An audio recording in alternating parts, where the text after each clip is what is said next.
बिहार के एक छोटे से गांव सुंदरपुर में रहता था एक मेहनती किसान जिसका नाम था रामू। रामू के पास सिर्फ 2 बीघा जमीन थी। उसके पिता भी किसान थे जो हमेशा पुराने तरीकों से खेती किया करते थे, हल बैल और बारिश पर निर्भर जिंदगी। हर साल रामू पूरी मेहनत करता, लेकिन कभी बारिश कम हो जाती तो कभी ज्यादा, कभी फसल सूख जाती, कभी बर्बाद हो जाती। घर का खर्च चलाना मुश्किल हो गया था, मगर रामू ने हार नहीं मानी। उसने सोचा, अगर पुराने तरीकों से कुछ बदल नहीं रहा तो अब कुछ नया करना पड़ेगा। एक दिन रामू अपने ब्लॉक ऑफिस गया, जहां उसकी मुलाकात हुई कृषि अधिकारी से। वहां उसे नई तकनीकों के बारे में पता चला, ड्रिप इरिगेशन, जैविक खेती और बेहतर बीजों की किस्में।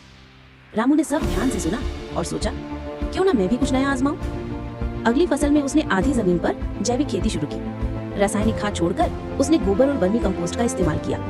पानी बचाने के लिए लगाया ड्रिप इरिगेशन सिस्टम। शुरुआत में गांव वाले हंसते हुए कहते, रामू पागल हो गया है, ये सब नई नौटंकी है। लेकिन जब फसल आई तो सबके चेहरे पर हैरानी थी। रामू के खेतों में सबसे बढ़िया सब्जियां और धान हुआ था। उसकी ऑर्गेनिक सब्जियां शहर तक बिकने लगी और कमाई पहले से 2 गुनी हो गई। आज रामू के पास अपनी एक छोटी कोल्ड स्टोरेज यूनिट है। वो अब गांव के दूसरे किसानों को भी नए तरीके सिखाता है। गांव के बच्चे उसे प्यार से बुलाते हैं, रामू भैया साइंटिस्ट। और रामू मुस्कुराते हुए कहता है, अगर किसान सीखने की ठान ले तो मिट्टी भी सोना बन सकती है।